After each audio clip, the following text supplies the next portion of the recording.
eventually my dad was able to buy a small liquor store in New Jersey. I was a very entrepreneurial kid.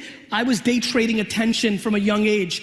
I had 6 lemonade stands when I was 7 years old, and I would spend all my time trying to figure out what tree and what pole to put the signs on because I was watching people drive and trying to figure out what signs. I was a very sick child. When I was 12 and 13, I was selling baseball cards, which were very popular in the United States at the time, and I was making $1,000 to $2,000 a weekend selling them in the malls of New Jersey, which was great, and I was rich for a young kid, and it was fantastic. But then my career changed. My dad dragged me into the liquor store, and I hated it at first, but luckily I realized that people collected wine. I was into collecting sports memorabilia. That was my passion, that was the connection. And I decided that I was gonna jump into my family business, open up 4,000 liquor stores across America, sell the franchise one day, and buy the New York Jets American football team, because that is my dream. You two stand up, you two stand up. Let's clap it up for these guys.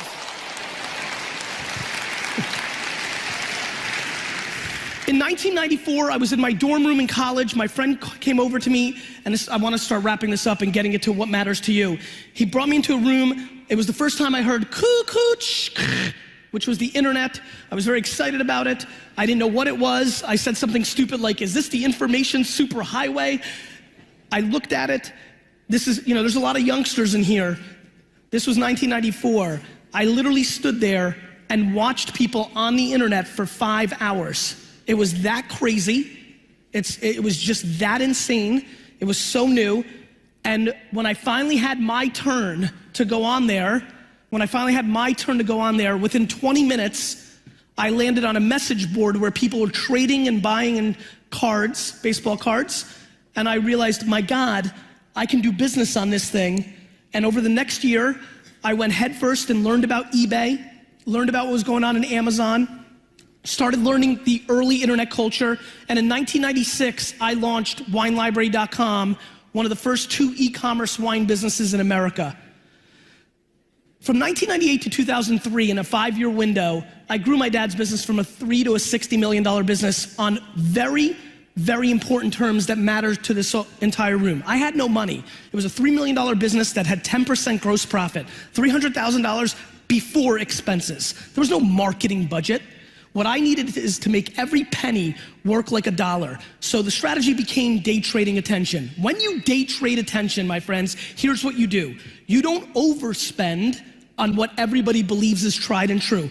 Every single company in this gorgeous conference right now is grossly overspending money on things that they've been doing for the last decade because it's the things that they accept, or the reporting justifies it, or they're just lazy to try something new. Everyone. And so what you do when you day trade attention is you have to find angles. What's underpriced? How many people here do email marketing or have done email marketing in their lives? Raise your hands. Perfect, a lot of you. In 1997, I started an email newsletter. Most people that came into my liquor store didn't even know what email was in 1997. I collected, and in 1998, I had a 200,000 person email newsletter with 91% open rates. Now, it's not because I was a genius, and I know a lot of you sit here just like I do with emails that are 13 to 23% open rates today. It's that in 1997, nobody was emailing. We hadn't ruined it yet. One thing I promise you, more than I know that the sun will come up tomorrow, I know that marketers ruin everything.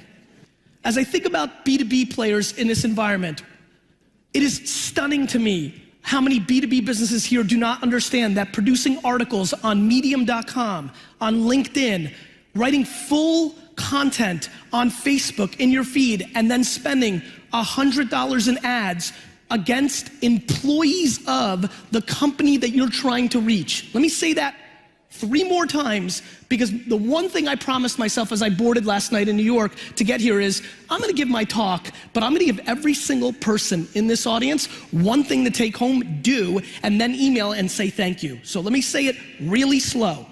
Right now, on this day, October 6th, right? Is that right? October 6th, 2016, the #1 deal, if you day trade attention like I do, in this market is Facebook ads.